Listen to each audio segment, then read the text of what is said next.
Hey, it's Scott Petrak. Welcome back to another episode of the Brown Zone Coverage Podcast. I'm joined again by old friend Dave Chudowsky of the WKYC Morning News.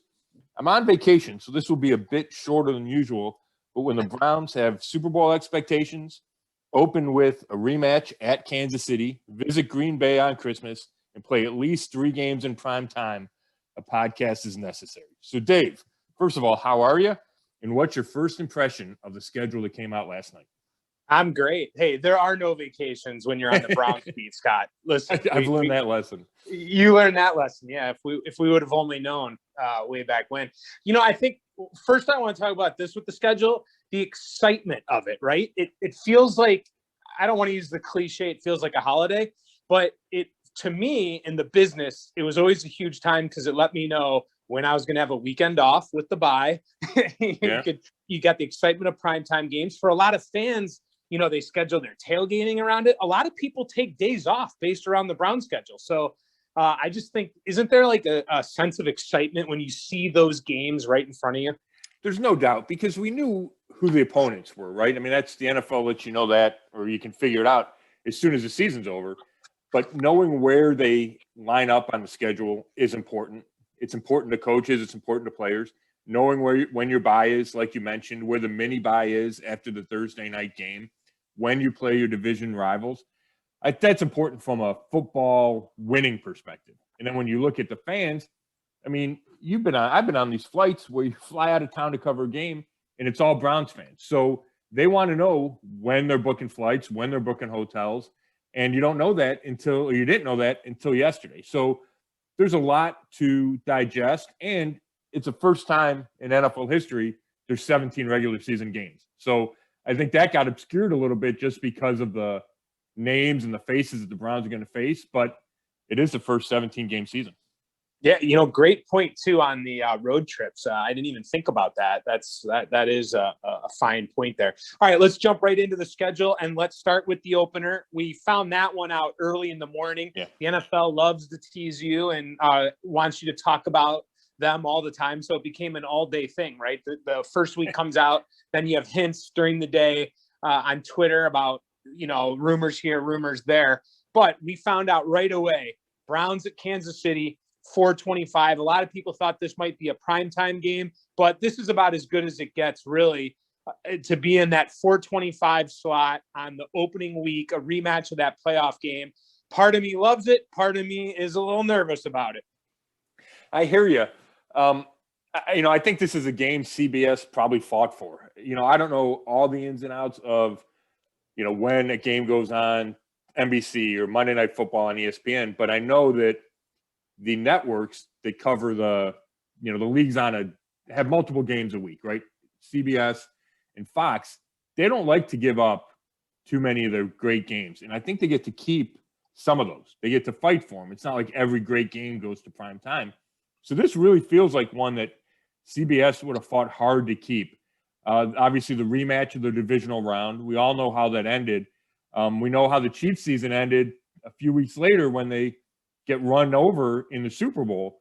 So both teams will have a lot to play for. The Chiefs will try to kind of bounce back from that Super Bowl loss. The Browns will try to get revenge for that playoff loss.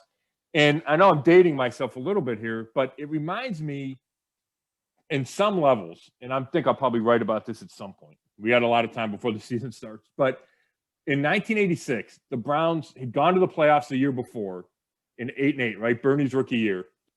And they almost won a playoff game. They wound up losing in Miami, blowing a halftime lead. Well, the next year, they open at Chicago against the Bears team that won the Super Bowl the year before and was almost perfect. It was a dominant team. And the Browns lost that opener. And I hope I'm remembering this right, because I actually did not recheck, but it's been burned in my memory since I was 13 years old.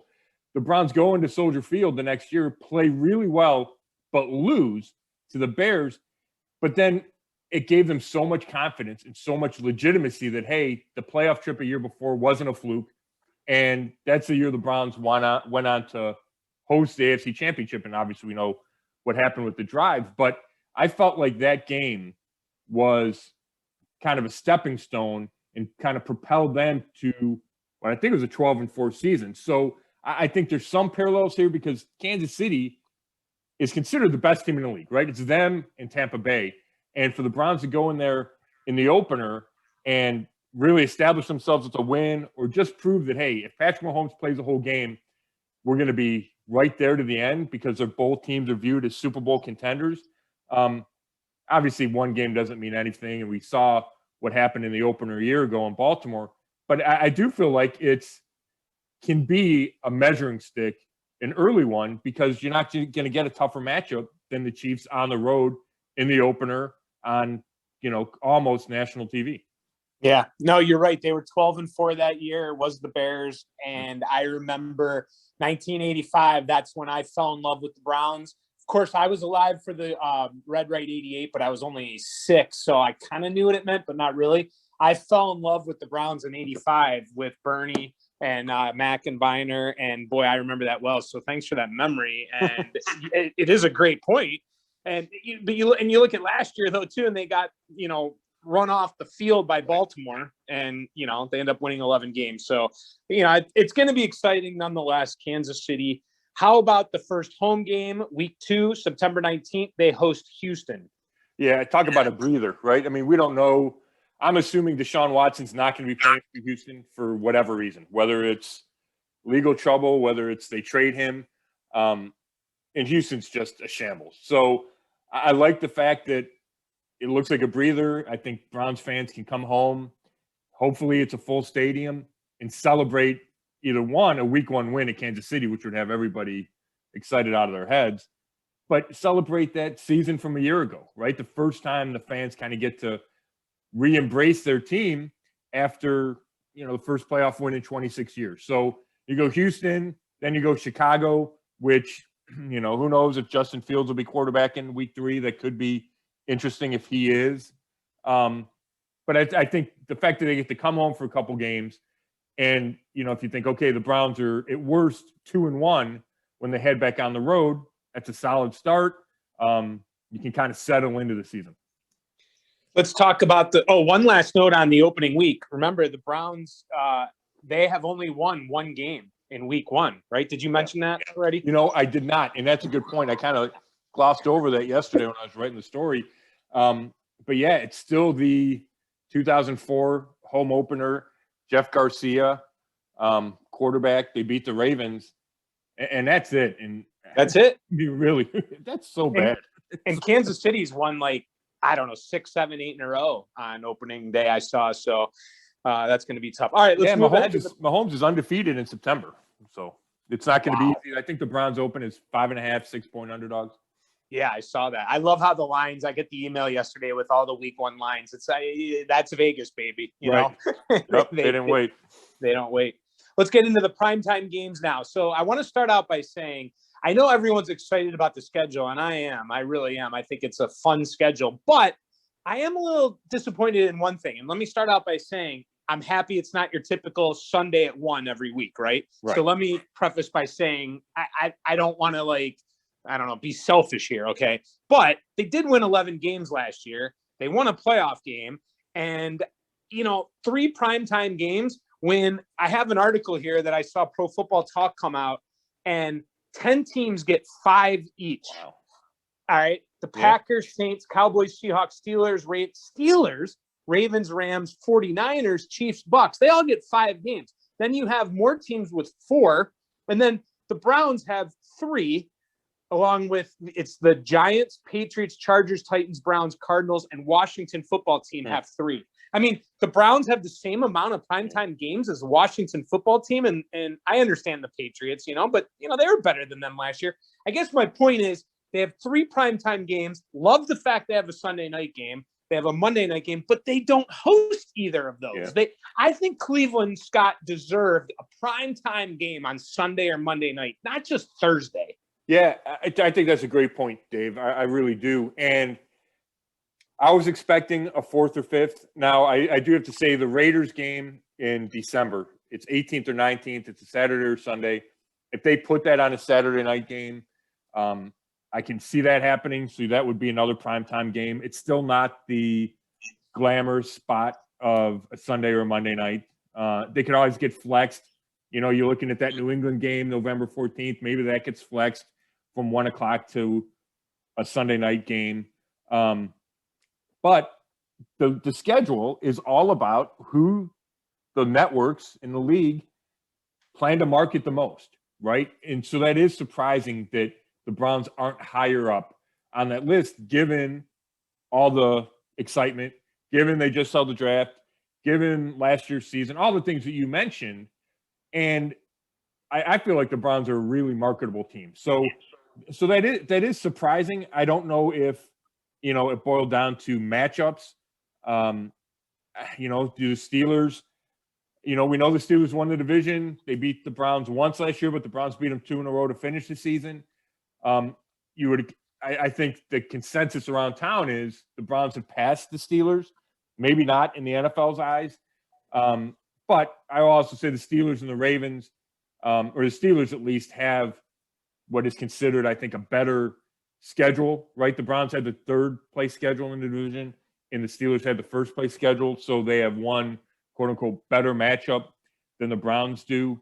The Browns get the Texans. I think that means the Steelers get the Titans or the Colts.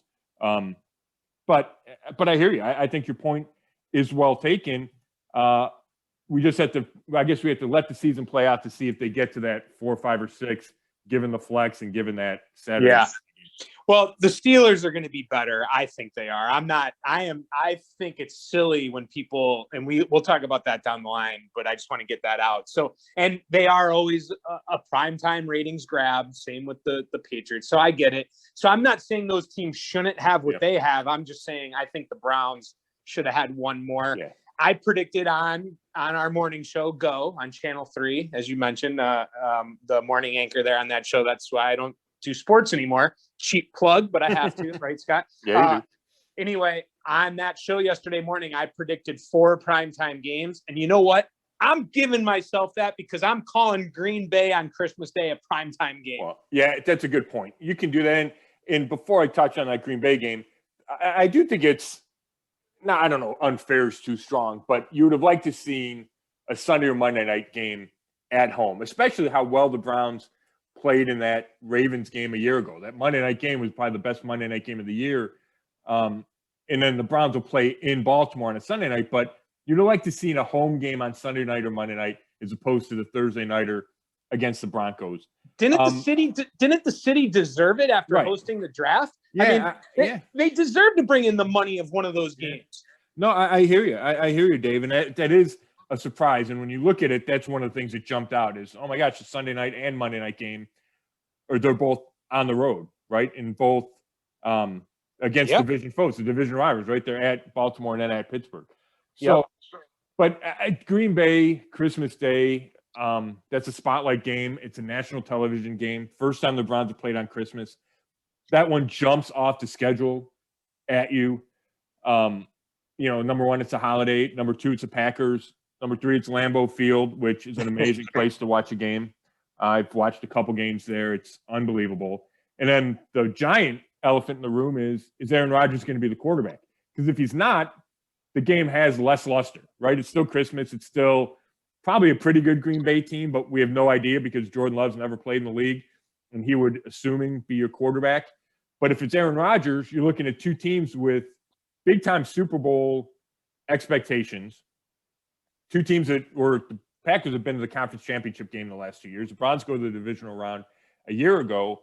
So, I don't know if this means the league knows something about Aaron Rodgers. It seems like, how would they? It's up to the Packers to make a decision. But the way the league scheduled the Packers, because I think they got 5 primetime games, makes you think it definitely shows that they operated under the premise that Aaron Rodgers is going to be the quarterback. Yeah, and they can't do it any other way. I mean, It's not like they can sit there and say, well, we can't give Green Bay these games because he might get traded. So, yeah, I agree with you on that. That is going to be a fantastic one, no doubt. Wow. Christmas Day. Woo. Like you said, first time ever, Browns on Christmas Day. Couple more topics here for you within the schedule. Interesting. Their first game within the division isn't until week 8 on Halloween. I mean, I feel like so many years by Halloween in week 8, they've played 3 or 4. Yeah, it feels like a trend, though, from the league in the last couple of years to backload the division games. And I'll tell you what, I kind of like it because those games mean more. We always hear the coaches talk about, whether or not it means 2 or it means 1.5. It means more. I think at that point in the season, when you get to the second half, even if a team's out of it, right? Even if the Bengals, let's say the Bengals, are out of it, they're going to play hard against the Browns, Steelers, and Ravens. That's how the league works. And I think the league, the schedule makers understand that and say, okay, we're going to backload these games because they will have more meaning than a random Browns-Cardinals game or a Browns-Texans game. If you put the Browns-Texans in week 14, there's a good chance, the Browns are double-digit favorites. The Texans have mailed it in. They're trying to get the number 1 pick. You don't have that same dynamic inside the division. So I like that, but it is a wait, right? I mean, you're waiting, what'd you say, week 8 to get to the Steelers. That's a long time, but it also allows a coaching staff to get a feel for its team, right? And be able to adjust some things that obviously Kevin Stefanski could not do in week 1 a year ago in Baltimore, right? And I think they were week 6 in Pittsburgh. So that's a big difference. I think the rest of the division games were later in the year last year. Obviously, the Monday nighter against Pittsburgh or against Baltimore, and then the finale against Pittsburgh. But that is a wait, and then it feels like bam, bam, bam. Right? It's Pittsburgh, then it's Cincinnati, and you get a couple, then it's Baltimore back to back, and then you finish at Pittsburgh, home for Cincy with a late finale, January 9th, right? And we know it's a late finale because of the 17th game, but geez, that feels so late to me. I'm used to the season ending, December 30th, January 1st, around there. And now we're going to January 9th. And then we start the playoffs, you would assume. So, but as you look at this division, you're completely right, Dave, about the lateness of the first game. But I can't get past the consecutive games against the Ravens. That was my next question. I mean, it first of all, it doesn't make a lot of sense to me why you would do that. And I know that schedule makers have a million things to consider, right? They got to consider baseball games in the cities, and there's all kinds of things to consider, rock concerts and everything that could use a stadium. But to schedule back-to-back games for the Browns against the same opponent in a division rival, and I am assuming are the 2 best teams in the division, doesn't make a whole lot of sense to me. The first game is at Baltimore, November 28th, Sunday night. Then the Browns get a bye, and then it's December 12th, home, First Energy Stadium, 1 o'clock.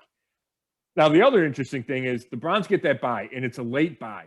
And I think there's good and bad to that. The good is if you're gearing up for the playoffs, right, then that's a good week to rest, right? Then you have 5 more games, and then, 3 or 4 in the playoffs.